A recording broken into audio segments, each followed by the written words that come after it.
Hi, everybody. It's episode 438 of PodQuest. Hey. It's Wednesday, January 4th, 2023. I am You Chris. did it. I did do it. Over there is Druten. Hello. And then over at another place is Richie. You lied to the listeners. You said you were going to get it wrong. You know what? I got it right. Also, it sounds like you have Good something. You have something in your dryer. You might want to check that. No, there's nothing in there. Oh, it said. I thought that noise in the background. You know, like when you have like a quarter in the dryer, like that, like rhythmic thump.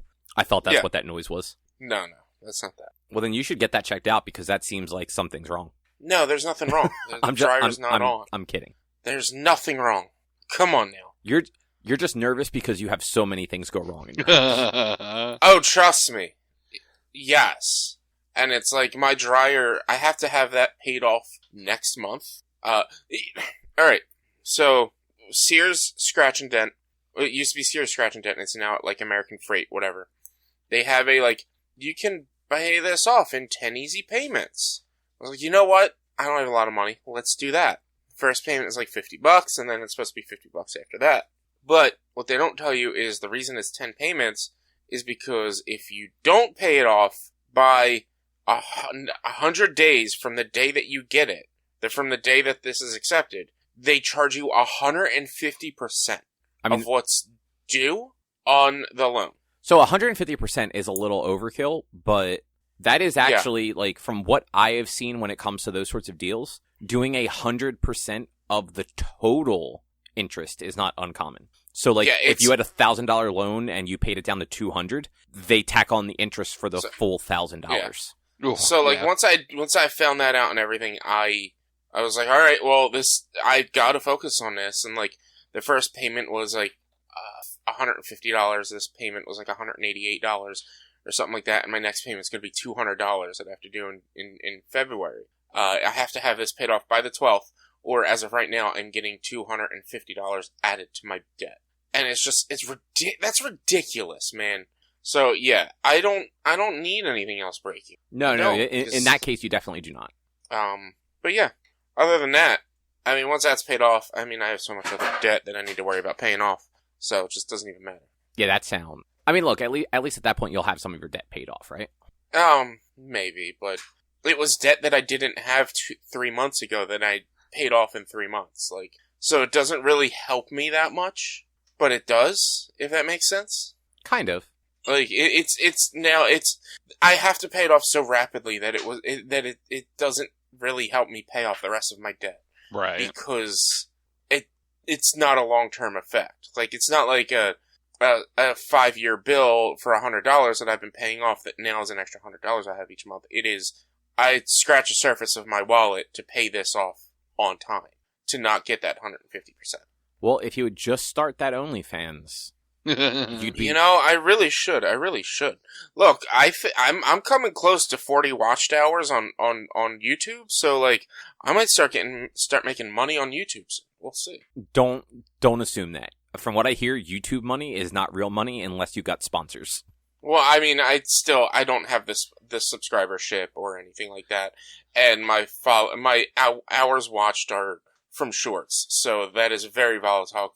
Could be super huge one day and then super bad the rest. But I posted my Mega Man X1 short today that blew up within an hour. It blew up to me, which got average views, about 300 to 400 views in an hour. That's what I normally get a day on a new reel.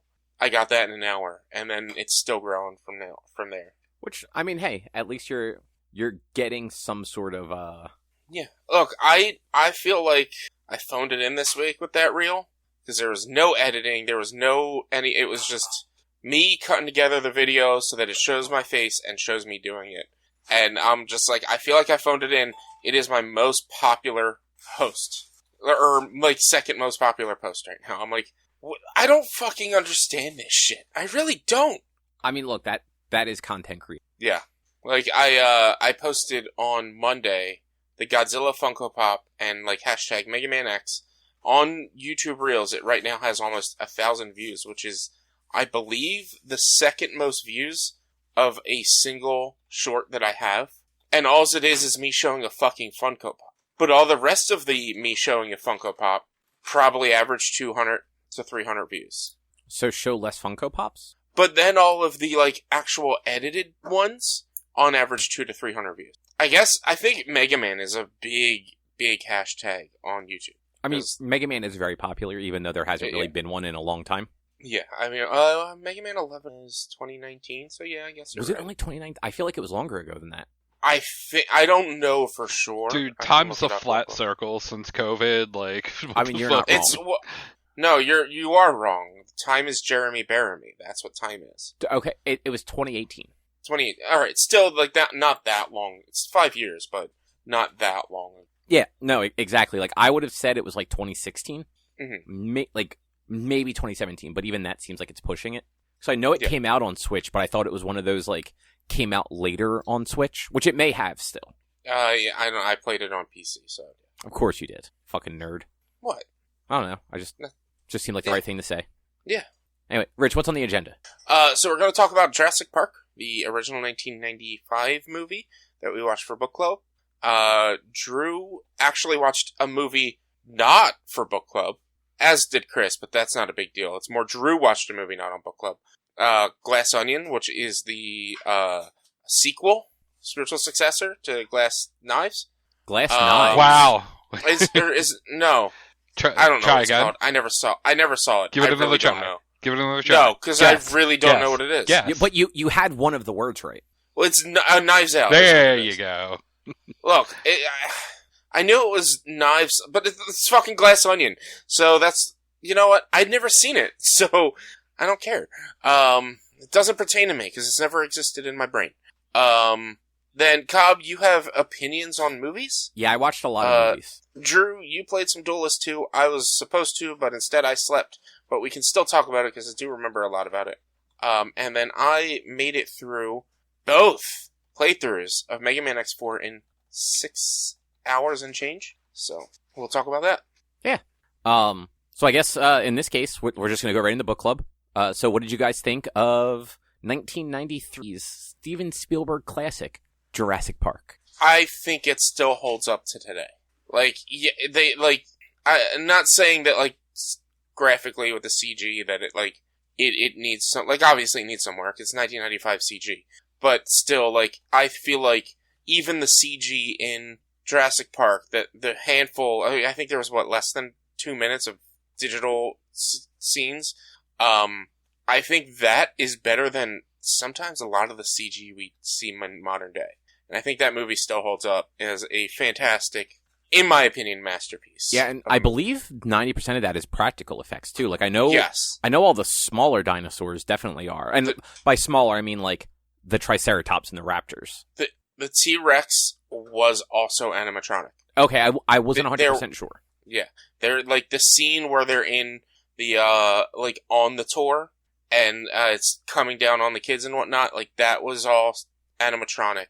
But then, yeah, there was a decent amount of CG T-Rex as well. But, like, you're right. Like, it still actually holds up incredibly well for a 30-year-old movie this year. Yeah. Was it 93 or 95? It was 93. 93? Oh, okay. I think Jurassic World... Or, no, I'm sorry, no. Lost Jurassic World. Park 2. Lost World was 97. And then Jurassic Park 3 was 2000 or 2001. Might have been 2001. But yeah, I love the movie. I think it's great. Honestly, even the kids, like, the kids were... They're not the best actors, but, like, they did a good job casting those kids. The kid who the little boy, I can't remember his name, because I'm bad with the names. He had some good comedic timing, honestly. Like, he was good at what he was doing. Yeah, they are actually both, like, for being, like, young actors, they are both actually very good. Yeah. But what about you guys? What did you think? What about you, Drew? I mean, it's good. Like, I can't say I felt as good watching it as I did watching Glass Onion, per se, but it's unfair on it's a rewatch. It's not something new.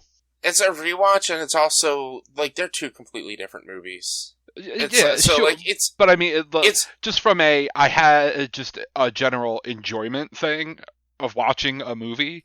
But again, it's a rewatch. It's not that Jurassic Park is not good. It's that I knew everything that was going to happen, so, like, cool, yes. Like, it's like, okay, yeah, cool, everything is, in this movie, is very well done. With, like, the exception of, like, one bit of CG. It was like, oh, hey, that does not hold up. You can really tell they're in front of a green screen right now. But... yeah. What scene was that? The first time when they see all the dinosaurs off in the background. Okay, yeah. Yeah, like, it's like, oh, they are just on a big green set right now. Like... I was curious if you were thinking of the same scene. There were definitely some flaws in this movie, though. I mean, it's a early 90s movie. There's going to be some flaws. One thing I do want to point out, they said Dilophosauruses are poisonous. They're not. They're venomous. It's just a minor correction there. I mean, that's just bad script writing. Or it is. Or if you look at it in universe, the person who says it is just stupid and doesn't know the difference. Like most people will call snakes poisonous, even though they're venomous. Yeah. But I think it was Hammond who said that they're poisonous. He's not a doctor. I think it was Hammond who said, or no, it was the narration of the cars, of the Jeeps, that said that they were poisonous. I think I can't remember who said it, but I was just like, oh, that kind of like got me a little bit. It's something I never noticed until this watch through. It was like, oh no, they're not. They're venomous. They spit their venom out, and it affects you. Like, you don't eat them and then it makes you sick. They spit it at you and you get it on you and it paralyzes you. Okay, nerd. Look, it's just something people need to acknowledge. Also, the other thing I've always wondered, how does Elliot and Muldoon get from the Jeep where what's his name is, down to the Jeep where the kids and Grant were, and then back up to the Jeep, all in that time before that T-Rex attack? And why did Grant and the kids not find that way back up to the main road? They did it during the day, whereas Grant and the kids... No, that was at night, just after the initial attack. Oh, I thought them going back was during the day. No, they went back maybe an hour after the attack or something like that. Like, it was not a long time after the attack. Like, who knows the exact timeline? But, like, they were down in, like, where the Jeep was. And then they cut to the scene where he's like, guys, come on, we gotta go. And it's just like, either they just cut that really poorly timingly, like, it made it seem like it was immediate, but, like, no, that's a drop. There is a long distance for them to get from down where they were up to the Jeep. But, I mean, they also had the gas-powered Jeeps at that point, too, that they could drive on. But they only had one gas-powered Jeep, and why Malcolm was in it.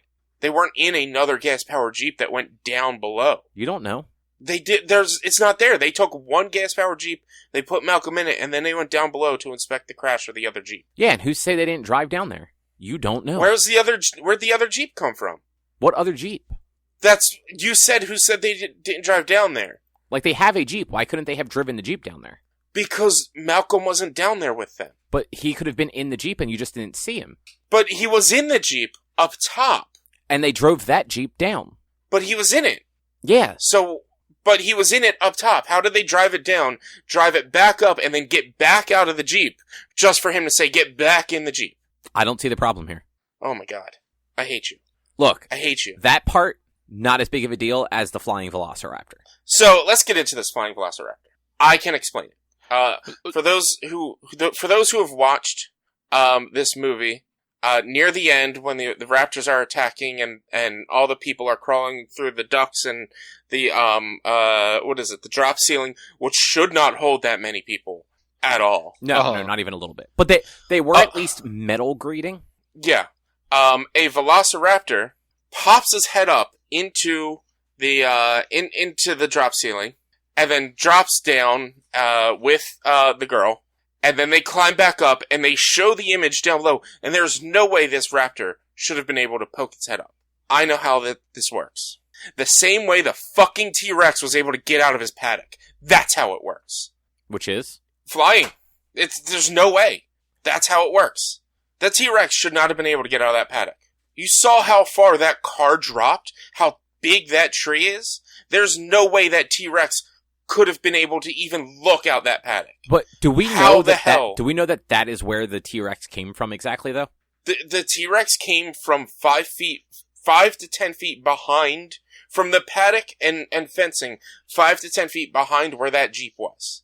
And then knocked the Jeep off its rails because there was no power, they were not running, spun it around a few times in the same spot, and then knocked it over into this 60-foot crevice. It was not 60 feet. It was huge. It was maybe longer. You're over-exaggerating. But at the same time, it's the same spot that the fucking T-Rex ripped the fencing. So if it was there to rip, like, I don't know. And honestly, if that thing slopes, that T-Rex could have just been walking along the top ledge of it looking for a way out. But that slope, though, how far would that slope be for that T-Rex to be able to get out? Like, it is not that far of a distance from where the T-Rex got out, because the T-Rex got out between the two cars. It's not that far of a distance between where he came out and where that car fell in. It's not that far. That would have to be a cliff face right inside that same paddock. And there could be. Go back and watch it again. There's no way, and this is something that's always driven me nuts. How did the T-Rex get out? Or how did there become a cliff automatically? Well, I mean, the T-Rex is very large. He could have probably just, like, pulled himself up with his jaw. He's not that... Come on. I know you're making a bid out of this, but I'm being legit. It's like, how did they... Like, you guys question the Raptor. I question the T-Rex. But you know what, Walnut? You know what, Walnut? You've convinced me. Jurassic Park's a terrible movie. No. Look what you did. Look what you did. No, it's so flawed. The whole story makes no sense. It should never have happened. You've convinced me it's a bad movie. The story is fine. It's just the set design is bad. Well, the plot is ruined by the set. Like, it can't happen. The set plot is bad. It's bad storytelling. It's ruined. But, that was always something that always drove me nuts, was how do they get launched into a tree when the T-Rex just easily stepped out of its paddock? I never got that. It does not make any sense, because they are stopped in front of where the goat is. Where did that crevice come from? Where did that hole come from that has a tree that big? You're not wrong. But, like, so that legitimately does not bother me as much as the fucking Velociraptor. I mean, dinosaurs can fly. That's the answer. Dinosaurs can fly. I understand the concept that Velociraptors evolved from birds, but, like, not these Velociraptors. Well, you've played Mario, right? Yoshi stays in the air by kicking his feet. So that's what the raptor was doing. He popped up and was kicking his feet the entire time. So if you actually watch that scene, when he pops his head up, you see his little bony, like, nubby arms grab onto the thing too. But, like, those little arms, not possible to hold up a fucking Velociraptor for that long. And that also speaks to, it's a fucking drop ceiling. That raptor is at least a couple 100 pounds. Exactly. If not I'm gonna say a ton might be a little overboard, but he's a couple 100 pounds. They did apparently have hollow bones. Yeah, true. But he's still at least 100 pounds. And he's holding on to this thing with hollow bones. The thing's still gonna drop. It's still gonna break further. And then, of course, the best line in the whole game, or in the whole, not game, movie, she's a hacker. Oh, that whole part has always bothered me. She's like, it's a Unix system, and it's like... I know this. And it's all fucking, like, virtual, like, boxes and stuff like that. I'm like, the computers don't even work like that now. Yeah, like that's not anything. Nothing worked like that back then, especially not a fucking Unix system. That's gotta be, honestly, the least secure system to ever have as a security system, because how many folders you have to open, and it has to take its time flying to each part of the folders. If there's an emergency, you have to hit the emergency button, but you have to get into the security feature first, then hit the emergency button. Well, I mean, that's why it's secure. It's not it's not efficient. But, if somebody were trying to hack into that, it's going to take them forever to fucking navigate through all of the folders and subfolders. I mean, it's not, because we had Dennis and Idri able to do it and no problem. Yeah, but he built it. True. Or he edited it, at least. We don't know if he built that initial version. I got the impression he built it. That's why he was the only one that could do it. No, I had the impression that, he was brought on after, to make it more efficient. And debug it and make it better. I don't know. Which is why when they said, I don't think that he would be the one brought on for efficiency. Well, no, like what he did was he was able to shut it all down, and like even if you were, well, no, it had the maps at the end too, but like the way they said it is like if we reboot it, it'll go back to its original state, which I took to mean maybe like version 0.5, and Nedry was probably bought in earlier or later. I mean, like that's what it seemed like to me in a sense. Felt that just meant not having undone the stuff that got them to the point where all his code went off to break everything, not reset the programming. Look, I know turning it off and turning it back on works in IT, but I think something like that, I don't think it would have worked. So, actually, depending on, like, the system, and back then, like, it wasn't a guarantee that those systems had hard drives.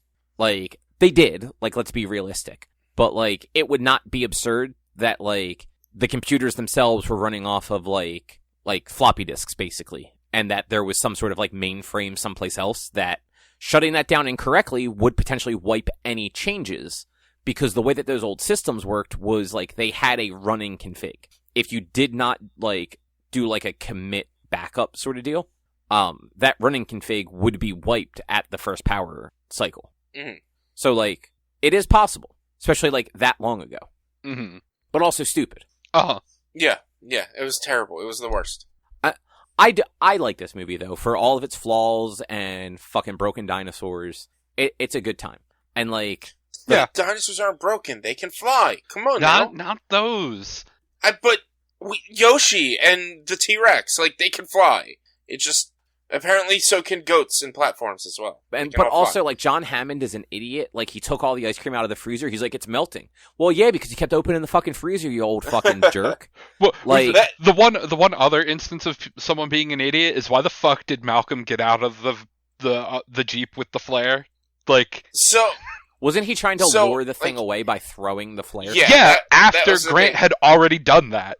But the problem is he is an idiot.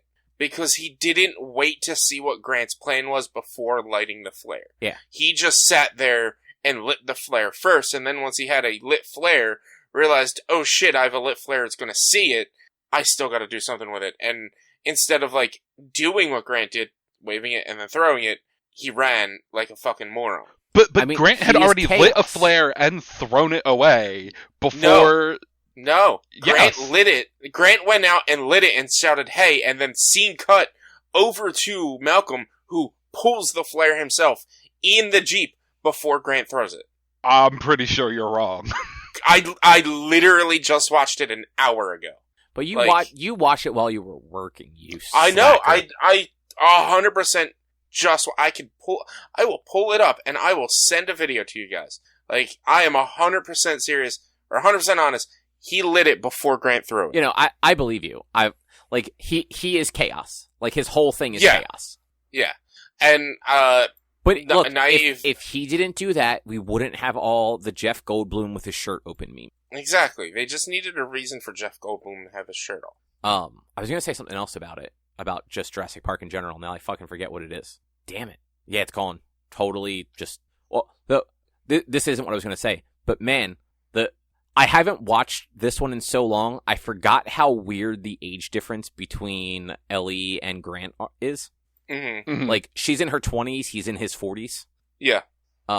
Which explains why they're not together in the future movies. Mm-hmm. Yeah, you're right. Naive Richie as a kid always thought that this movie was a love story, or was supposed to have them two become the love story, but it's not. And I didn't realize until this watch that, like, oh, it's actually Ellie and fucking Malcolm are the ones that are kind of the love story in this. Well, no, I mean, she is in a relationship with Grant. Is she? Yeah, that's why at the beginning they're talking about having children. I didn't think of that. I took that as just like general. He was like, you really want kids, like not as a you really want us to have kids type of thing. I'm actually looking this up. God damn. Because in Jurassic Park 3 they were not. No, they weren't in a relationship in JP. No, because she was like married and had like a child. Mm-hmm. I just sent you guys a 9-second clip. You might want to turn it down in case there's background noise. But Grant steps out, with it pulled, waves it, puts it to the side. The T-Rex looks over and roars, and then it cuts to Malcolm popping the flare first, and it cuts back to Grant as he waves it and throws it again. Yeah, so they were, sorry, like they were a couple in the first movie. Okay. That's what, like, back in the day when I was a kid, I was like, oh, they're a couple. But in this watch, I was like, oh, they're not a couple. It's just like a professor and his, not student, but protege or whatever. Or, like, partners in their excavation and stuff like that. Like, I never took them as, as an adult, I never thought of them as in a couple or in a relationship. Well, maybe you should think about that stuff more often. Look, she was getting flirty with Malcolm. No, Malcolm was getting flirty with her. She was getting flirty back. She just wasn't saying no. She was getting flirty back. But come on, there's no way she doesn't know what, like, chaos is and chaos theory. Like, she was playing dumb. She's a fucking paleobotanist. But she understands the idea of chaos. She doesn't need him to explain You chaos. don't understand the idea of chaos. Explain the mathematical theory of chaos theory. I'm not a scientist. I don't know anything about chaos But not theory. all scientists know all things. All scientists know all things. Plus, Malcolm is a hot shot and, like, such a celebrity in this. They say it in the beginning. That, like, she would know who he is. She would know what he's about. I don't think she would, because, like, Grant definitely didn't. I mean, Grant doesn't know anything, though. Like, he just knows raptors. They like and how old to scare things. children. They like old things. She likes old plants. He likes old animals. They don't give a shit about the new hot doctor on the street. Anything else you guys want to say about Jurassic Park, though? So, the next book club is Jurassic Park Lost World, right? No.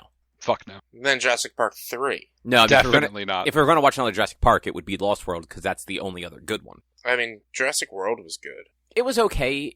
It's kind of like the same thing as Force Awakens. Like, the first time you watch it, you're like, okay, this is good. And then you realize, like, oh, it's really just the first movie again. No, I mean, it doesn't make it bad. I mean, it doesn't, but it also doesn't make it good. Like, it's fine. But also, I don't think Lost World is a redeemable. I think it's more just fine than, let's say, Jurassic World. I would watch Lost World over 3 or any of the others. I don't know.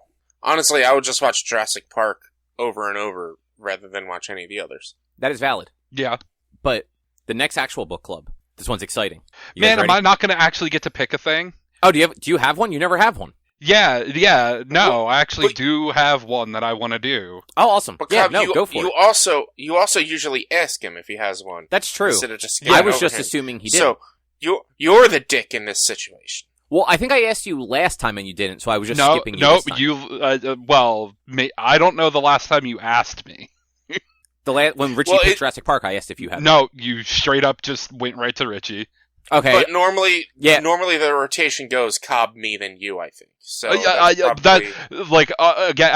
when you picked Jurassic Park, I was like, it was totally Richie's turn in the order or whatever. Like, yeah.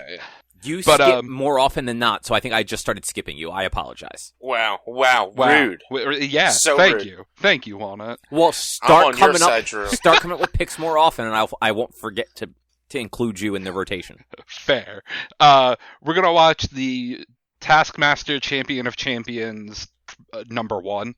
I love Taskmaster. It's 2 episodes, so they're 45 minutes each. So, where is this? Because I've never fucking heard of this. It is on their official YouTube. Okay. So just search Taskmaster Champion of Champions. It is from 2 years ago. I can 100% say right now, Cobb, you are going to hate it. What is it? It is a comedy game show. Oh, you talked about this before. Yeah, I'm going to hate this. Yep. It's because you don't like fun. I have gotten into holes of watching Taskmaster on YouTube. I love so it's British. It's a UK show. Okay, so I like British humor though. But I don't like game shows is also part of the thing. So it's more like remember when I had you guys watch that Game Changer where it was like they did the singing, they did the whole improv musical. Yeah, that thing was fucking awful. So it's kind of like that, but different, whereas it's not like one whole game is the same. It's like sketch type things where each game has its own set of rules that they're not really given a lot of rules. It's just kind of like a improv, do this the best way you can kind of thing. And like, yeah, it's great. It's ridiculous. Like, one I saw was make the giant ice cube disappear. And so a bunch of them tried to like crush the ice and melt the ice and boil it out and like have it dissolve or dump it down the sink.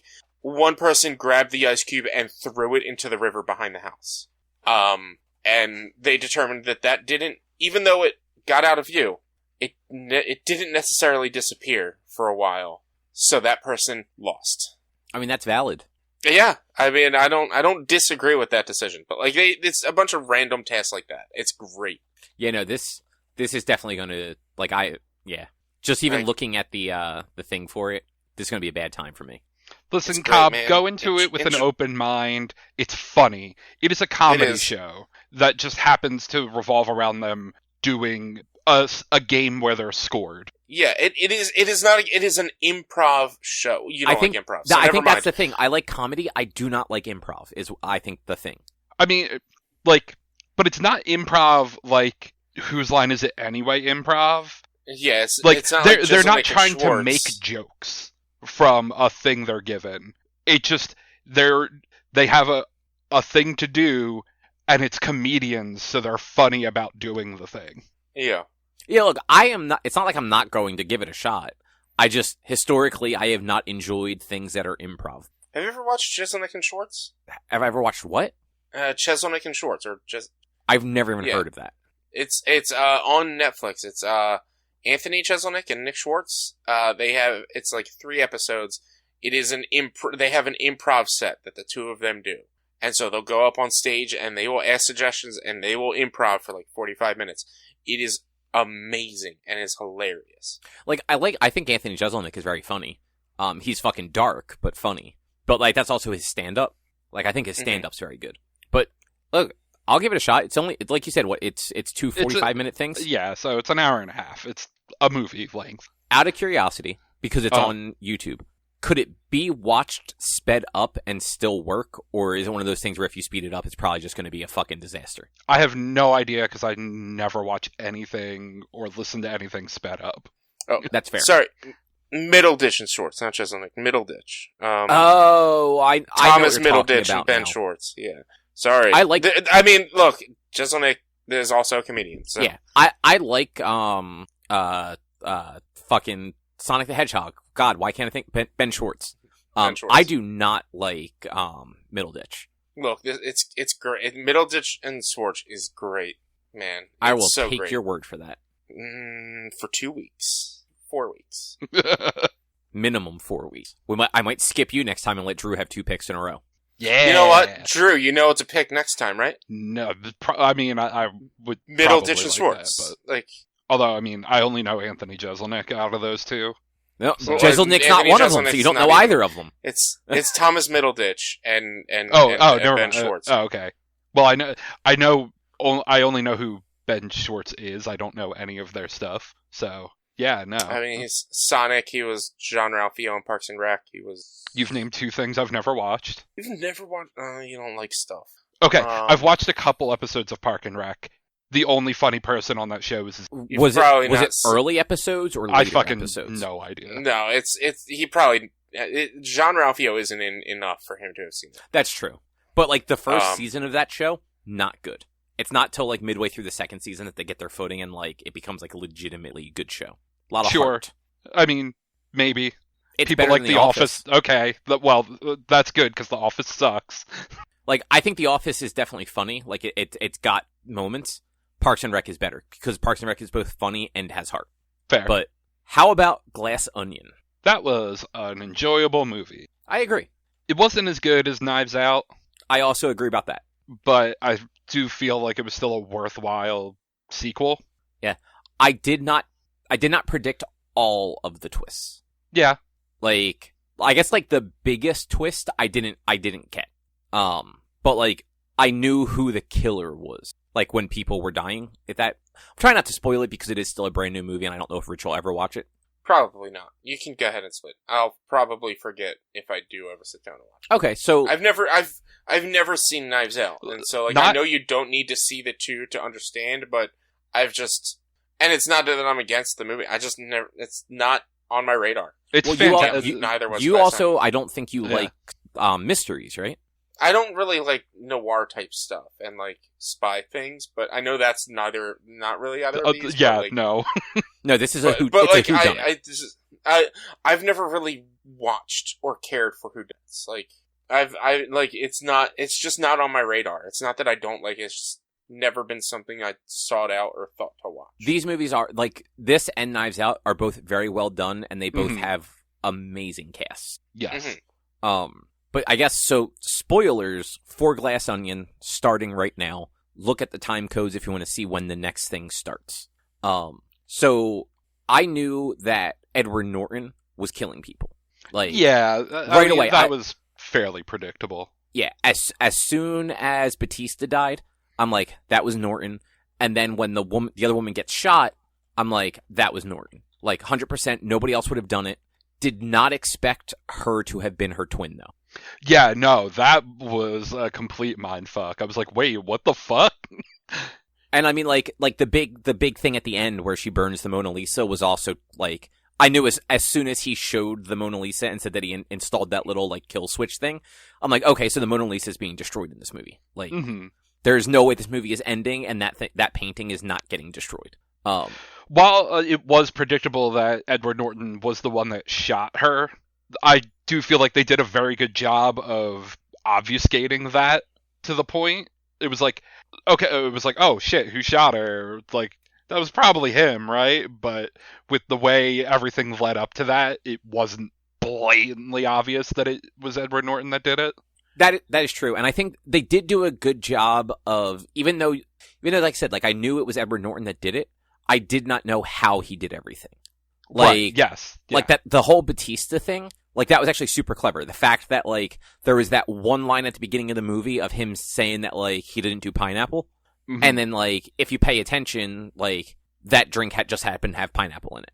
Like, and that he handed it, put it in his hand. Yeah, exactly. Like, it's just one of those, like, it all just happened to, like, work out that way on purpose.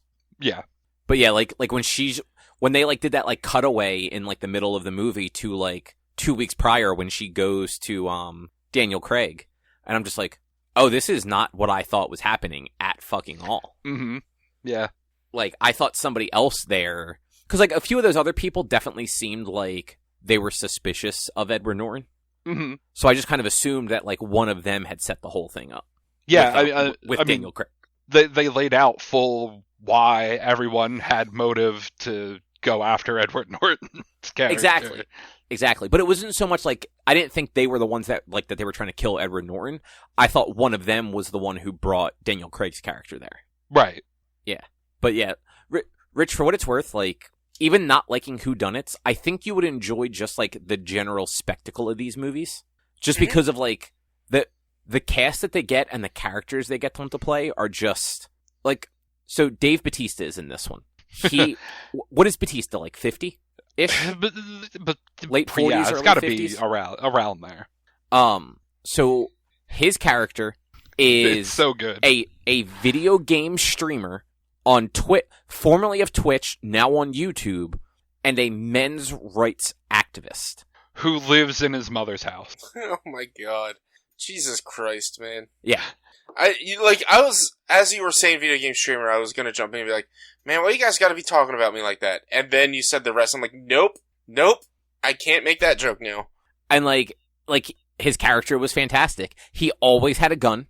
Like, literally, at one point, he's like in a Speedo in a swimming pool, and he just has a fucking gun holster connected to his Speedo.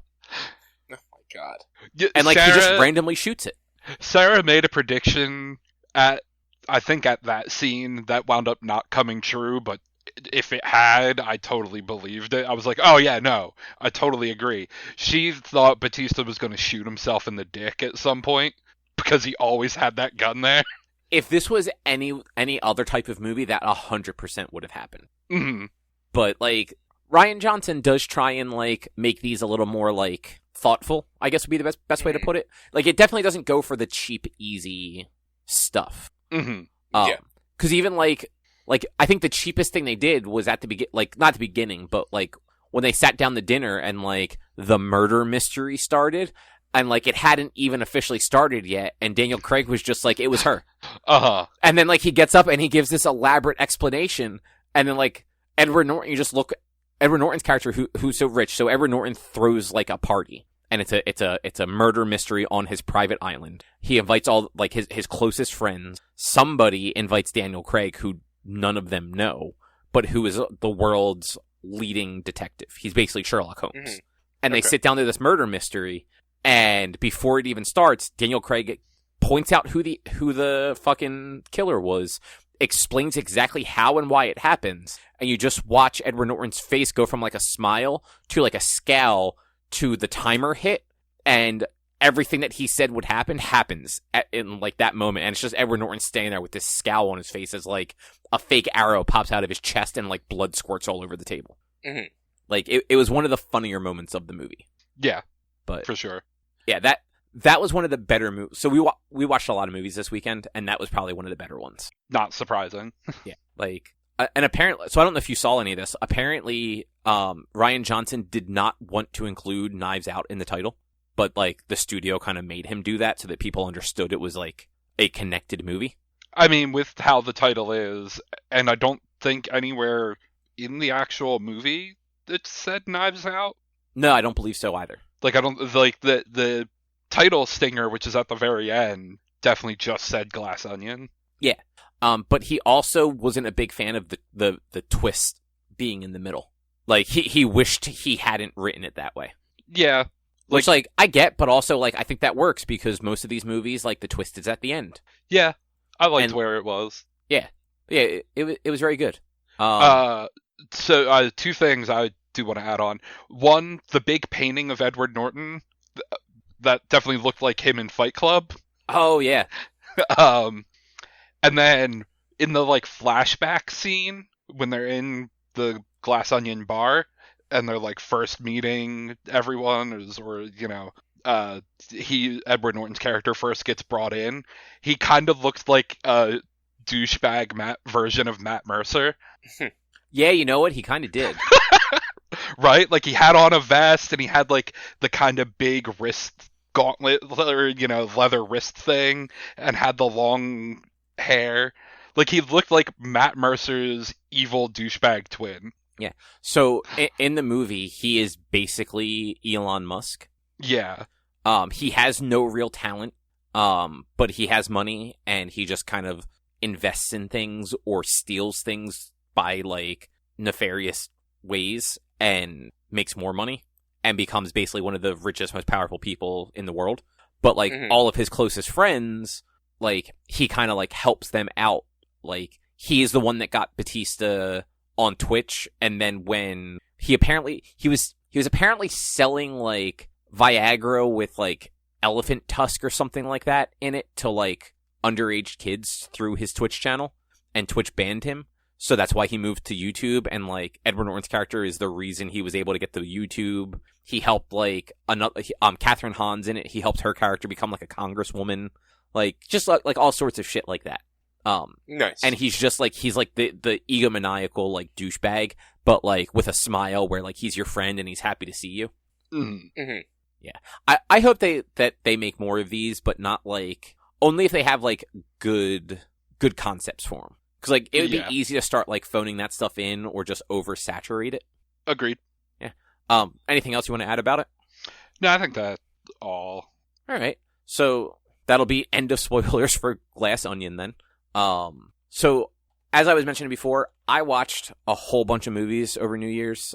Since Erica was sick, we literally just from New Year's Eve through Monday, we just kind of watched movies all day. Some of them were very bad. Some of them were very good. I'm just going to run through them. I'm not going to say too much about any of them. We watched Morbius. Oh God. Yeah. That's how you started COVID quarantine? So these are not in the order that we watched them. Okay, good. These are just the order that I kind of like wrote them down after watching them. But still, like you were dealing with COVID and you decided to have even more of a bad time. So I will say, not a good movie. not as bad as people made it out to be. Probably because I went into it with very low expectations. Mhm. I think this movie could have been leaps and bounds better if they removed the comic book part of it and just made it a romantic dramedy. Like, if this was just Okay. a movie about two fucking charismatic brothers, like surrogate brothers, dying of the same rare blood condition while both having a crush on the pretty, like, female doctor that the one brother works with, like, this would have been a completely enjoyable fucking movie. You know, it's kind of like how I feel with Black Panther, Wakanda Forever. Like, if they took out the comic book stuff, honestly, probably would be like, well, no, it wouldn't be a better movie to me, but I feel like it would be more of like the Oscar-winning movie they were trying to. Yeah, but like, so Matt Smith is in this movie. Didn't realize that. Don't know how I missed that, but he's the villain, and like, he's actually really good. Like, I liked his character a lot, but like, his character arc made zero fucking sense. Mm-hmm. Jared Leto, like, most movies I've seen Jared Leto in, he sucks. Like, not as an actor. Like, his characters just suck. Like, they're usually just shitty people or villains or whatever. And to be, like, I haven't seen a lot of Jared Leto movies, to be fair. I'm sure he doesn't always play shitty characters. But like, as Morbius, he was actually super likable. Like, he, up until the point where, like, he becomes, like, the living vampire, like, he's sick and, like, very, like, weak, but, like, is, like, a nice, like, charming guy. And then even after he does become a vampire, like, he is fighting those urges the whole time and is still, like, a nice, charming guy for the most part. The worst part, though, he utters the words, "I am Venom," when somebody asks who he is. And I thought that was just fucking stupid. Yeah, it is. He should have said it's Morbin time. You're right. They should have gone in. Look, they re-released this movie in the theaters. They could have easily gone in and just fucking, like, patched that scene. Yeah, instead of going on Venom, it's Morbin time. Yeah, but like, come on now. This movie does 100% take place in the Venom universe. Mm-hmm. Because they make reference to things that happened in San Francisco. Like the FBI makes a reference to that. Tyrese is in this movie, which is fucking weird. Because the only thing he does is fucking Fast and Furious movies. And he's not funny and fun in this like he is in Fast and Furious. He kind of sucked. There's one cool thing about, like, the overall plot. The movie ends with Michael Keaton's character, and it's spoiler for a bad movie. Michael Keaton's Vulture gets pulled into that universe at the end, like, post No Way Home. Mm-hmm. So he appears in an empty jail cell at some point.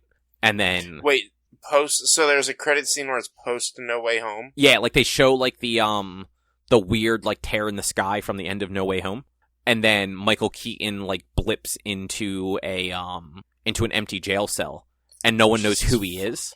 You're fucking kidding me. Yeah, so, they like, killed off another fucking character in the MCU. Because they can't use him in the MCU, Sony now has him in their non-MCU related universe where they can use him. Why can't they use him in the MCU? Like, could they not use him? Could they not use him before? Like, was there a contract thing? Like, why can't they use him? As long as they keep their deal with Marvel, like, Spider-Man is intrinsically tied to the MCU. But at some point, Sony is no longer going to want to sign that deal. That's just how Sony is. Or maybe Marvel, like, asks for too much. Who fucking knows? But by them having their own little, like, side universe with all of, like, the shitty villains, like, they can just keep doing whatever the fuck they want and not have to worry about Marvel or the MCU. Because, like, they own those characters. You fucking killed off another fucking character in the MCU that they were trying to build up for a Sinister Six. But, like, they were never going to get to that at this point. No, but neither is fucking Sony with how bad these movies are. Yeah, I mean, look, you're not wrong. But look, we're still supposed to get Kraven the Hunter and the Silver Sable movies. And they're gonna be bad. You know what else was bad, though? We're going to keep on the bad train for a minute. Black Adam. Yep. Doesn't really surprise nothing me. but bad. I will say, the cast, really good. Actually, really enjoyed all the characters and actors. Pierce Brosnan, probably the best possible choice they could have made for Dr. Fate. They just fucking squandered him, though. Like, the script for this movie was just bad. And it, just like every DC movie up to this point, they did the same thing they did with the fucking Justice League. It's like, here's like 7 fucking characters that you're supposed to care about. Here's 2 hours to hopefully develop some sort of attachment to them. And it's not going to happen. So, like, they introduced Dr. Fate, Hawkman, and a couple other, like Justice Society characters. And it's like, if you're not a comic book fan, you don't know who they are, and you give zero fucks about them. Yeah. And, like, that's, yeah. Like, it could, if they would just, and it seems like this is what they're doing, but if they could just stop doing the stupid, like, we're just going to throw everybody in this movie and see who sticks, they would have actually had a much more compelling universe. Mm-hmm. This movie also, one of the worst green screen moments I've ever seen. Oh, no. There's a scene near the end of the movie where, like, it's Black Adam and, like, the two people that, like, freed him, basically, like, standing in, like, this rubble. And the background is just, it's 100% green screen, and, like, it's so obvious and bad. I can't wait for Quarter Crew and Quarter Digital to pick that movie apart. I cannot wait. Dude, I will say, like, I know people were giving, like, The Rock, like, shit for his performance. I think, like, he actually did a good job. Like, he was not the normal Rock persona that he is in basically every other movie. Because he wasn't an anti-hero from, like, 5,000 years ago. Like, he didn't have any, like, personality, I guess you could say. Like, that sounds bad because it makes him sound like he's very flat, but, like, that's what he was going for, and, like, he did it. Like, he didn't come off as, like, the charismatic Rock, I guess is the best way to put it. Couple other things that were bad. Fantastic Beasts, Secrets of Dumbledore. Yep. Completely forgettable. Better than the last one. Made a really good choice of picking Mads Mikkelsen for Grindelwald. Should have picked him from the fucking beginning. Though it like, they went with Depp and then all that stuff happened. Like, that whole situation sucks, but, like, Mads Mikkelsen was the better role. But, like, the movie just, it was boring. I honestly barely remember anything that happened in the middle of it. I just know it ended, and it's like, cool, so this should have set up, like, a movie where it was actually Dumbledore versus Grindelwald, and they'll never do that. So, what a fucking... so stupid. Mm-hmm. Good movies, though. The movie The Black Phone with Ethan Hawke, it's like a psychological horror, I guess would be the best way to put it. He is a child abductor. So, like, he abducts children and murders them, which is fucking dark. But it is a really, really good movie. It's basically, like, it's set in, like, the late 70s, so, like, there's not a lot of technology and stuff for kids to rely on. Nobody has cell phones or anything. And, like, this guy's just been abducting and killing children for, I think, like, a year. And no one knows who it is or how to find them. And this one boy gets taken, and there's this phone in this basement where he's being held that keeps ringing, but it's not connected to anything. Like, it doesn't work. But every time he picks it up, he is talking to the other victims of this guy who are, like, telling him, like, things that they did and things that they hid down there to try and, like, help him escape. And then the whole time he's got a little sister who has, like, weird, like, premonition-y dreams. And she might be the best character in a movie I've seen in a long time. She's, like, 12 and is just constantly fucking cursing at people, and it's hilarious. At one point, she wakes up after one of her, like, dream vision things, and, like, she had just prayed for, like, an actual vision that could help her find her brother. And when she wakes up, she just goes, Jesus, what the fuck? Because she prayed and she didn't get what she wanted. And it was a very good scene. I don't do it justice. I think you did it all the justice. Well, thank you. But yeah, really, really good movie. Worth watching. It's on Amazon. Clerks 3, also surprisingly good. Like, I wasn't sure about it because, like, it's a third movie. Like, who knows? But it was an emotional fucking roller coaster. That's what I've heard. Everyone knows what the plot is at this point. Like, early in the movie, Randall has a heart attack just like Kevin Smith did, but survives it, and he decides to make a movie. And it's more or less like the making of the original Clerks. They're even, like, they go to the same playhouse to have auditions that, like, Kevin Smith used. When they show you scenes being filmed, it's almost word for word scenes from the original Clerks. It's just them doing it now in their, like, late 40s and early 50s. And yeah, I don't want to spoil it because it is actually, like, it's a very well done sentimental movie, especially for, like, Kevin Smith, who, like, most of his stuff are, like, dick and fart jokes, and they're funny, and I enjoy his dialogue, but I wouldn't ever call his stuff, like, emotional or, like, memorable in that way. It does have a lot of really good cameos, though. Like, all of the normal players are there. Like, everyone that's ever been in a Kevin Smith, like, View Askew Universe movie probably shows up at one point or another. But then, like, Ben Affleck has a cameo. Melissa Benoist, Supergirl, has a cameo. The the guy that played her like love interest, who is now the voice of He-Man on the Kevin Smith He-Man show. I can't think of that guy's name. He had a cameo. Sarah Michelle Gellar and Freddie Prinze Jr. have cameos. Like, just anyone that he's ever worked with on anything, like, pops up in the audition scene where, like, they're all local actors auditioning for, like, a role in this movie. Yeah. Drew, I know you've seen Clerks before. Rich, have you ever seen Clerks? Yeah, I saw Clerks 1 and 2. All right. So, like, at the end of 2, they buy the convenience store and they reopen it and everything like that. And in this one, the video store next door is no longer a video store. It's a fucking pot store run by Jay and Silent Bob. It makes all the sense. It really does. And so all they did was, it's still called RST, but it's now just RST, and they put a big sign that says THC over the video. But you can still underneath see all the video stuff, and it says like VHSs and Nintendo sold here. And then they do all of their selling outside. Like, they still stand in front of the fucking building, and like people come out, be like, "Hey, does anyone work here?" And they're just like, "What do you need?" And like they do it all like shady still, like Silent Bob like pulls it out of his jacket and like counts stuff and like hands it to Jay, and Jay like walks over and does like the handshake hug to give it to people. Like, it's so stupid but funny. That's great. The really weird like religious Lord of the Rings kid from the first one, or from Clerks 2, I mean, that like he came with them to the Quick Stop after they left movies. He prays to God during when Randall has his heart attack, and then like has like a second thought that it's God's fault, and he becomes a Satanist. And as the movie goes on, it starts like the first time you see him after that, he's just wearing like studded clothing and like a death metal band T-shirt, and has like eyeliner on.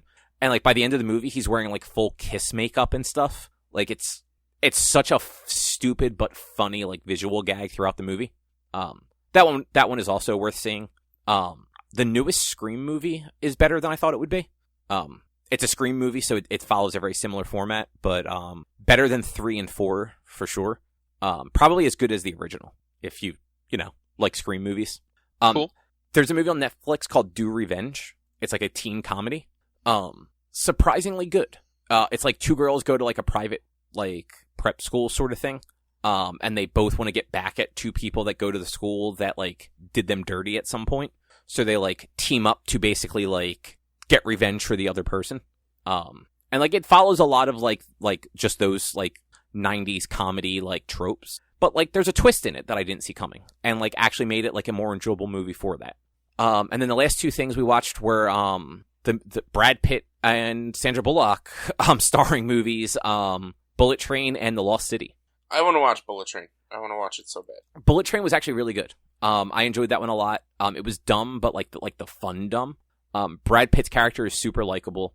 I feel like Brad Pitt is almost always likable in movies. I can't think of a movie where he wasn't. There were some like fun cameos in there. Like Channing Tatum makes a cameo, which is great because then he like Brad Pitt then makes the cameo in The Lost City with Bullock and Tatum.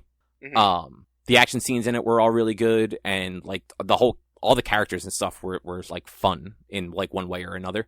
The Lost City was like less fun, but like it was still like a fine movie. It's Sandra Bullock plays like a novelist who used to write like actual like books about like archaeology, and then like fell into like writes like smutty romance novels about like an archaeologist.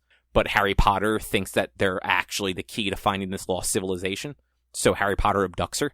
And like Daniel Radcliffe actually just plays a very like good villain because I don't know, he just pulls off like shitty villainous guy really well.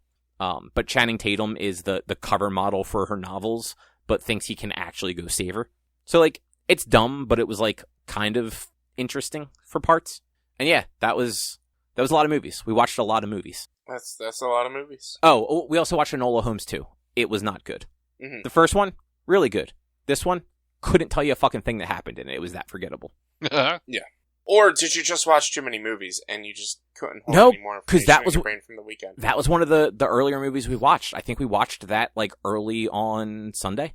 Well, yeah, you watched it early, and then your brain overwrote that information with something else because it wasn't memorable. Too many movies. Yeah, because it wasn't memorable. You watched too many. You had too much on, so the tape rewound and re-recorded over that part. But like we watched Glass Onion first. I remember all of that really well Because it was a good movie. You might be misremembering things because your brain rewrote things. No, Drew and I literally just had a conversation about it, and he agreed with it. No, I'm not saying that it was a bad movie. I'm just saying your brain you probably watched that as one of the last things, and your brain just wrote it over that it was one of the first. No, that was literally the first thing we watched on New Year's Eve.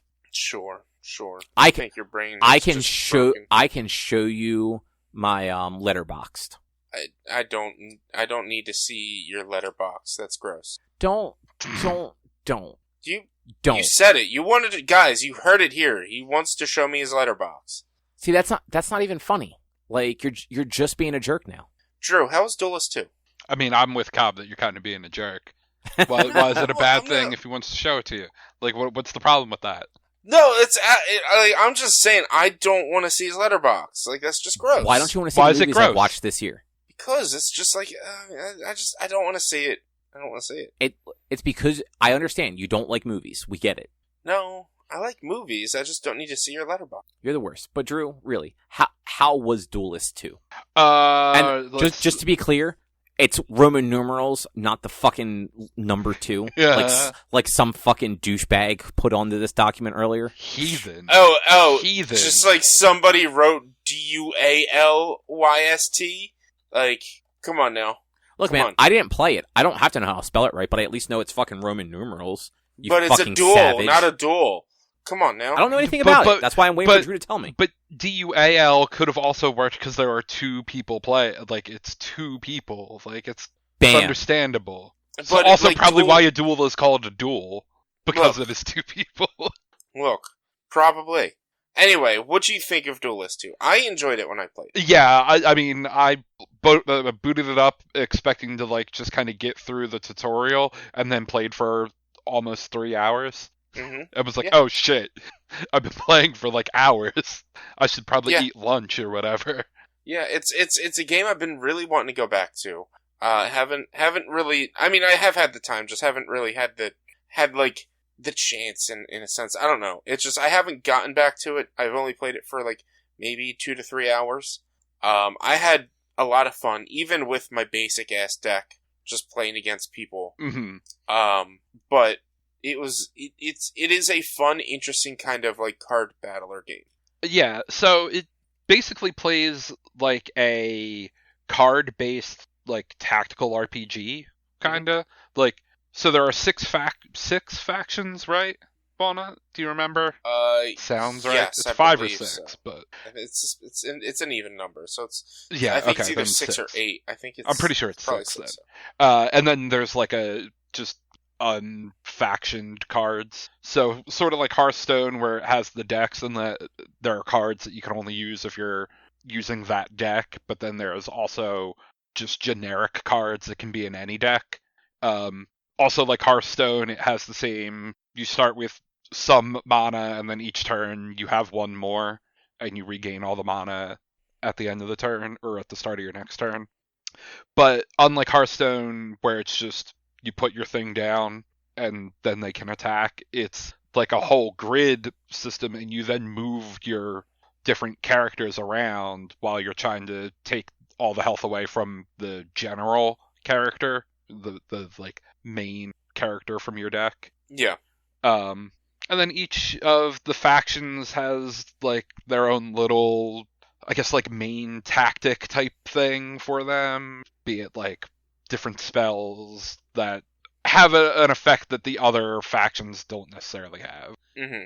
So you play around with that to find different combinations of things and go, oh, okay, well, since I have this and then that card, and I do this and this and this, and I don't know, I've had a lot of fun with it.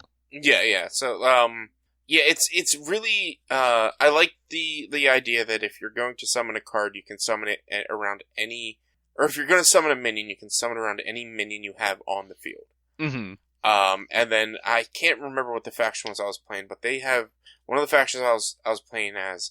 They have a card that every time on your turn it summons a minion that like it's weak. It doesn't do a lot of damage, and at the end of your turn or at the start of your next turn, it disappears and the next one comes out. And you can use that to even get that light little bit of an advantage by once those minions are summoned, you can move them and place your minion back there. All the cards have different abilities. There's one minion that can attack everything in a line, on the field, either straight up and down or left, like from where they are to the end of the field. So you don't want to have them positioned in like spot 1 or spot 10. Like if it's a 10, it's like, I think it's like a 5x10 grid or something like that. You don't want them in spot 1 or 10.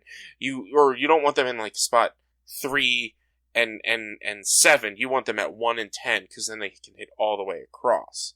It is like a good combination of card dueling and chess, and like you said, a tactical RPG. And it's fun because there is some strategy, but it's also difficult because it can be very random depending on the cards that you have in your deck. And I didn't fuss around at all with deck building. I played it for like 2 or 3 hours on stream the weekend it came out, and that's all. And so I was like, I'm not going to sit here and build a deck while on stream. I'm just going to keep using the basic stuff that I have. Yeah, I mean, I built a deck, but didn't like go super hard into making sure I had epic combos of things. Yeah. But there's definitely a lot of depth to that. Mm-hmm. And, trying to think, I was going to say something else. And it's free. Like, yeah, it's free to play. It doesn't seem like they're going to go hardcore on like pay to win. Like it is very much like you can pay money to get more cards, but it's like you can't buy specific cards. It's all card packs. It's random what you're going to get, I believe. As you play, you'll get more decks, and then you'll get currency that can buy cards as well. Like you don't need. It is just like any free to play game. You technically don't need to put money into it to play. But the plus side of this game is you don't have limited time to play. You are limited to what you have unless you put money into it. Right. It does also have the card crafting system, very similar to Hearthstone, where you can disenchant duplicate cards, or just whatever card you have. Doesn't have to be duplicates, but it has a 1-button disenchant all things that you have more than 3 of. Mm-hmm. And then you can go craft whatever card, and depending on the rarity of the card, it costs more of the crafting material. Yeah. It is, and then the art. I like the art a lot. Yeah. I like the character art and the sprite art. It's all there. There is like a single player challenge mode, but the game is primarily competitive multiplayer only. Yeah. I haven't really dived into like the single player mode more than just a tutorial. You should probably play the tutorial if you're going to play this game, just to learn the basics of how to play. Mm-hmm. And I'll say the first level of the single player stuff does a good job of showing a little more of the mechanics and like practical uses of the mechanics, I'll say. Mm-hmm. Makes sense. But yeah, I gotta play more. I keep saying I gotta play more Duelyst, and then it's just like something happens and I just don't get around to playing more of it. Sounds like you're a bad friend. Right? Look, man. I slept a lot this past weekend. That was your choice. You could have been playing Duelyst. It wasn't my choice. I didn't choose to sleep. It just happened. That's not how sleep works. Tired. No, it is how sleep works when you're as tired as I was. You are not narcoleptic. You could have made that decision. You could have taken some stimulants.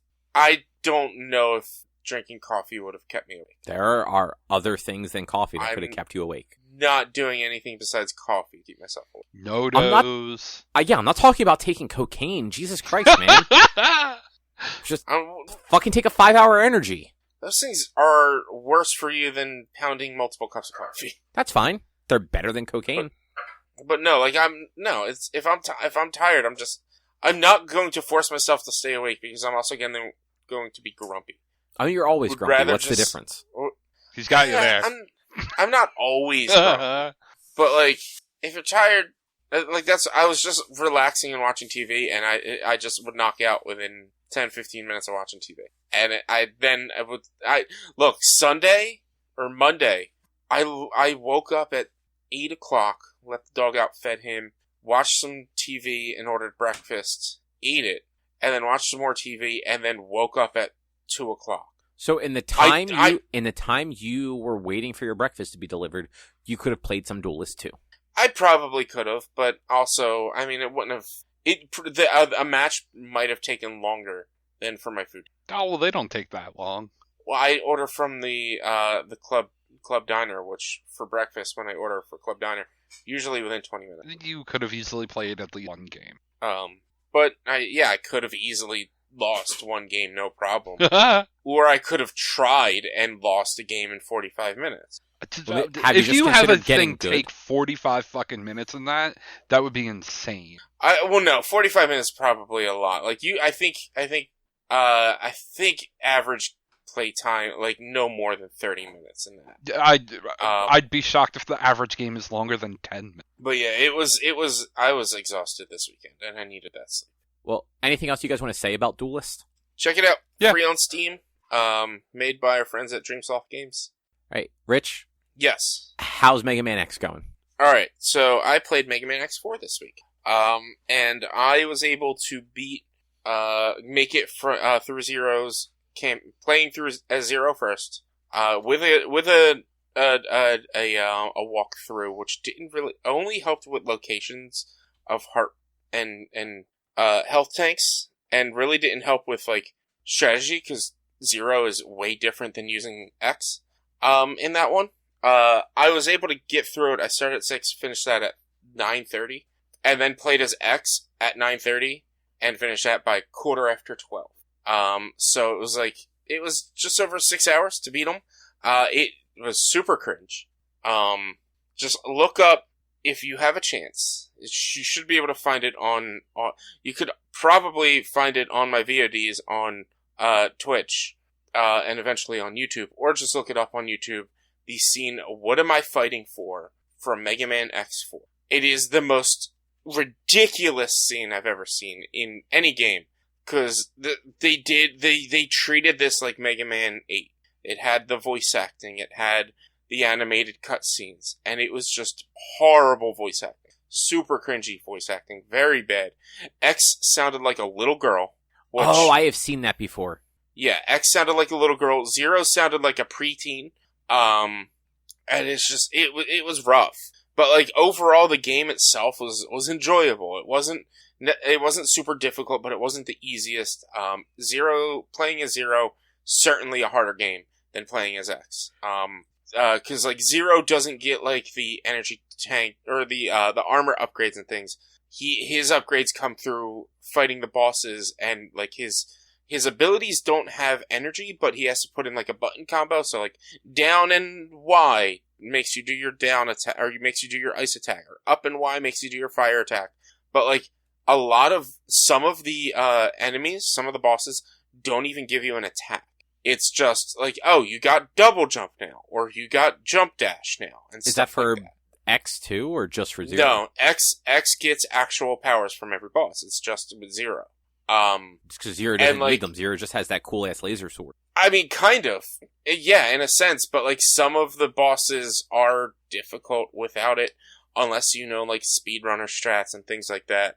But it is very much a very fun game. I had so much nostalgia from playing it back as a kid.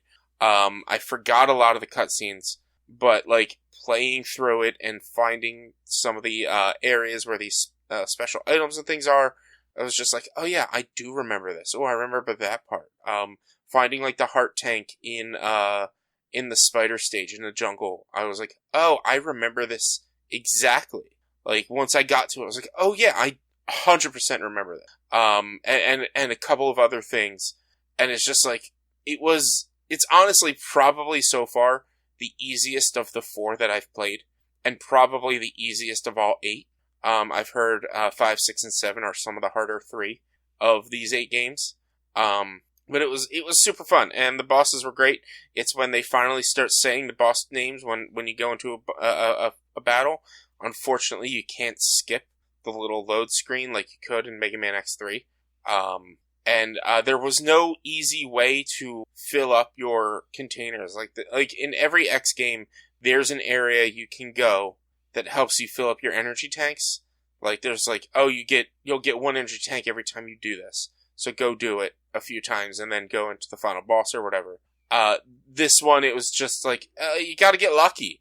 And for sure, it was a lot easier to fill my energy tanks as X than it was as Zero, because Zero is close range, and like, you have to be on point with dodging in order to help you fill your energy tanks. But yeah, I enjoyed it. I enjoyed it a lot. It is, right now it is 3 of 4, in positioning. I think I prefer 1. I think my order right now is Mega Man X1, Mega Man X2, X4, and then X3. You guys really should check that out. It's on my VODs on Twitch. It'll be on YouTube eventually, but I had fun.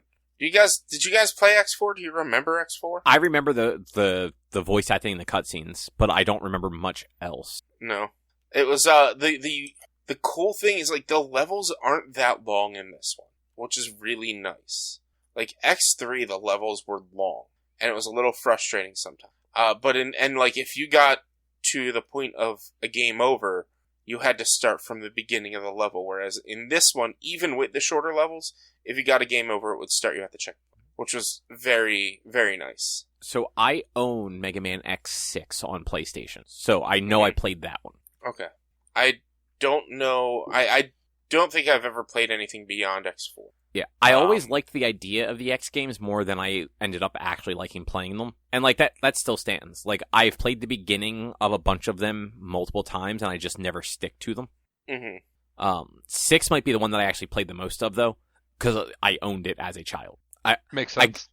I guess I'll remember when you talk about it in 2 weeks. Yeah.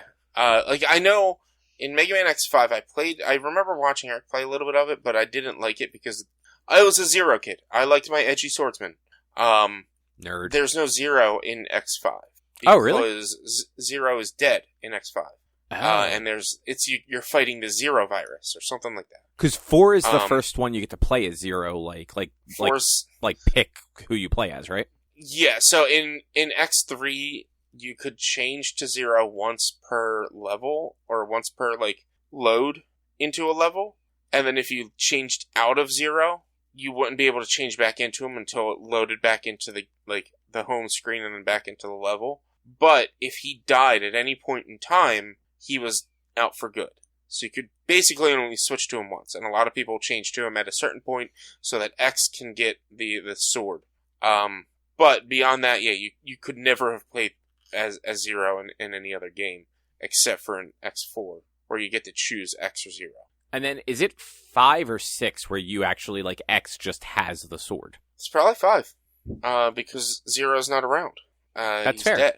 So it's probably 5. I think it's 5. I didn't play a lot of it. Like I said, when I was a kid, I didn't like 5 because there was no Zero. And I didn't understand that, Zero was, the first time he was ever in these games was in X4, because I never played the X games before this. I know. So, when Zero... You have the sword in 6 also. The cover is literally Mega Man holding the fucking sword out. Well, I might be wrong with, when the Zero is dead. I Googled it real quick, and it said that the Zero virus was created in X5. I don't know if that means Zero's dead in that one. It was a quick Googling. I'm not going to actually try to figure it out right now. But, these games are a lot darker than regular Mega Man.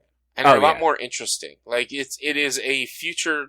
It is far off in the future of the Mega Man timeline. So, I think somebody said that it's actually 30 years into the future after Mega Man ends. So there's no actual end, but 30 years after Mega Man has no more is when the X stuff starts. And it's just basically the Mavericks are robots that were created by man that want to take over the world or create their own society. And then Wily created Zero, who is just evil. Apparently, but he doesn't turn evil. He was turned good or something like that. I don't know. It's weird. It's wild. And it can be quite dark. Because after every game, it's always X questions himself as to whether all of this is worth it and if he'll ever become evil himself and stuff like that. Which, yeah, that's kind of Zero is basically the X version, Proto Man. Yeah, he was created by Dr. Wily. Wasn't Proto Man also created by Dr. Wily, or was Proto Man created by Dr. Light and then taken by Dr. Wily? He was taken. Proto Man created by Dr. Light. Well, he was created by both. They were partners at the time. Okay. I think, and this might just be like how I'm how I'm remembering the fucking the Proto Men and how they do it, but it's like I believe they were partners and they created Proto Man, but according to Wikipedia, Dr. Light is the creator. Okay. I thought it was like they were partners and Dr. Wily was like, we should use these as weapons, and Dr. Light's like, no. And so then Dr. Wily basically steals Proto Man and turns him into the weapon that he is. I don't think I ever knew that his fucking name in Japan was Blues. Man, you should listen to the Megas. Nah, we're fine. I mean, I will say, like, Zero was cool mostly because of the sword, but it looks like 5 is another one you can play as X or Zero. Okay. But then at the end of 5 is when X gets the sword for 6. Mm-hmm. So there's that. Anything else you want to say about Mega Man X4? No. I mean, I liked it. I don't think it was one of the worst ones. Right now, I really still do not like X3. So that's the one that you're going to replay then? No. No, I mean, I think you should really give X3 another shot. See if maybe it was just a bad day. No, I mean, no. I don't think a bad day had anything to do. Like, the game was extremely tedious and difficult at some stupid parts. And like I said, the levels were long. So if you died, you had to do it all over again.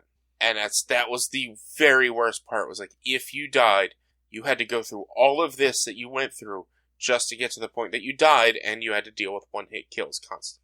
It is nothing that I ever want to try to play. Fine. God, this fucking... But no, so there's 8 games, right?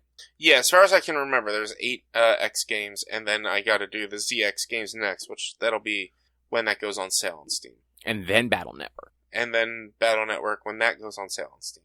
I'm not buying that full price. It's gonna be like a sale price game. Hey, and at least now you can play on any platform. It doesn't have to be Steam. Yeah, I mean, if I see it on sale on Switch, or if I see it on sale on PlayStation, I'll get, maybe I'll do Switch, because, I mean, it's gonna be a stream-only game if I do it anyway, so there's not real point for me having it on Switch. But I'm just saying, like you could wishlist it on everything, and the first one to have a decent sale. Yeah. Like, you're now in a position where you can play on any platform you own. Yes, because I finally got a good capture card. I had one before, and that's how I was playing my Switch games, but, like, it was, like, best was 720, and, like, it was still not, it was not good. You had to play in performance mode over resolution, and so it made everything look either grainy and chalky and just, like, duller. I played around on my new capture card. I got the Elgato HD60 S or X. I think it was the S, and it looked perfect. And I'm like, this is great. This is awesome. I can actually play these games the way they're supposed to be played. Which, congratulations. Thanks. Hopefully you can get some decent, like, PlayStation games in, so that thing gets a little use. Yeah, and that's the thing. Like, I've been thinking of going through. I need to put together my Epic and Steam library, and I want to put together a list for my PlayStation library as well as my Switch library, so that anytime people redeem things for, like, new game where it's like the game I already own, they can go through and pick whatever game is on that list. To do with Steam shouldn't be too hard. To do with Epic is a little annoying, because I have to, like, go into recent purchases and like, make sure they're all on there, and then run a code on HTML. But same with Steam, like, run a code on HTML. But, like, I don't know how I'm going to do it with PlayStation or Nintendo. Like, without just typing it out. Because I have a lot of games on PlayStation and Nintendo. I don't want to sit there and just type it out. I want something that'll just automatically compile it. Which, there might be a way. I'm sure probably going through a library setting just the same as how I'm supposed to do it with Steam and Epic, like, would be able to figure it out and do that, but it's still, like, figuring out if I can find, like, a library on the, like, the browser, and then making sure I can make sure it's all on there. It's just, I have to do all that research to figure all that out, because, like I said, I have a lot of games, and I don't want to have to sit there and type them all out. Yeah, that is a lot. Yeah, like, Steam alone is, and this isn't even a lot, but Steam alone is, doesn't it say somewhere? What does it say? I thought it said somewhere on your list. Oh, 307. How many? 307. I mean, that's a lot, though. It is. But it's like, to have to handwrite all of them, and some of them are like, I mean, like have to put into the spreadsheet 112 operator and 911 operator. It's just, oh my god. Is there really no way to like export your Steam library? As far as I know, no, not without just going online to Steam, and like putting in some HTML code to get that shown on there or something. But like I the people I asked if there was a way to do it are very tech savvy people, and that's how they would do it. Doesn't necessarily mean that's the easiest way to do it. It's probably like the faster way to do it. Apparently there is a way to do it. Yeah, apparently. So there should be a way to just like go in, copy and basically copy and paste your games list into like Notepad and then save it as a CSV. I'll have to look it up. I mean, it's copy paste CSV. Well, I like copy, like just highlight all the games in my list. Yeah, and then paste it into Notepad, which is just a blank text document. And then when you save it, do save as and change the extension to .csv instead of .txt, and that will make it open in Excel, and then you can save that document as an actual like Excel document. Are you trying it right now? Yeah. Well, while you're doing that, last thing to talk about, I finished the Avengers X-Men Eternals event thing that Marvel did. It was a weird fucking event. It was like one of those, like, they were definitely trying to make the Eternals matter, which they've been trying to do since before the movie came out. But then I feel like it was also just a way for them to kill Magneto and bring him back later as a villain again. Because, like, Magneto hasn't been a villain in a long time. Like, he's gone a little rogue a couple of times over the last few years. But for the most part, he has either been like a hero or an anti-hero, but like generally not like want to rule the world villain. And this event, like they killed him early on.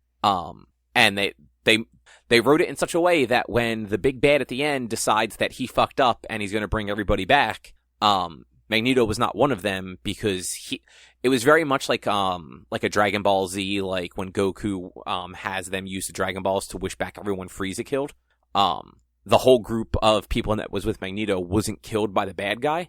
He was killed by a different bad guy, so he didn't get brought back. And it was just, I don't know, it was weird. It was interesting, though. They basically, the Eternals decided that the mutants were deviants, which is what the Eternals exist to destroy. But it was the Prime Eternal decided that, because he's a douchebag. So it started out as a war between the Eternals and the X-Men and the Avengers trying to stop it. And then it escalated into the Avengers and the Eternals and some of the X-Men created their own god, who then decided that the planet Earth didn't deserve to exist anymore and was going to give everybody 24 hours to prove him wrong. And they failed, so he just starts destroying the fucking Earth. And then, like, at the end of it, it's just like, oh, yeah, no, I guess you're right. I am fallible, and I fucked up. So, like, here you go. Everyone's back. No harm done. Bye. I'm going to give all my powers to somebody else. I did not do a good job. And they think somebody else will, like. So they gave it to one of the Eternals because. Do you remember like the Celestial at the end of the movie? Yeah. So the Avengers in the comics have been living in a dead Celestial for the last few years. And they needed some kind of like higher being, I guess you'd call it, to stop what the the Prime Eternal decided. So they like brought this dead Celestial back to life, but it turned out he was already a little crazy when he died. And then they brought him back with like the personality, like a mixture personality of Tony Stark, Mr. Sinister, and one of the Eternals, because those were the three that like helped bring him back together. So like he was an egomaniac that thought that he knew best and like didn't. Mm-hmm. It had some interesting moments though, because it definitely a lot of the narrative was told from like the Celestial's point of view, because it was omnipresent. Like it knew what was happening at all times all across the world. So it would every issue it was showing you something that was going on with like just normal people, and how like these normal people are dealing with this like mass catastrophe, and like what people are basically just giving up on life, and what people are like trying to make a difference and stuff like that, rather than like just focusing on the heroes all the time. But then like when it switched back to the heroes, they were generally doing interesting stuff with them. Because a lot of this kind of spun out of it recently got revealed in the comics that the mutants had figured out a way to resurrect their own, like, at will. So, like, mutants can't die anymore. And the world was very upset that mutants can't die, but they can, and they won't share this, like, magic gift that they now have. Mm-hmm. And, like, the Eternal, the Prime Eternal decided that, like, that wasn't okay because that made them too much like the Eternals, so they had to be wiped out. Makes sense. Yeah. And they actually, I didn't know this because most of what I know from the Eternals is also from the movie. Apparently, like, Eternals can die, which they don't really ever go into in the movie.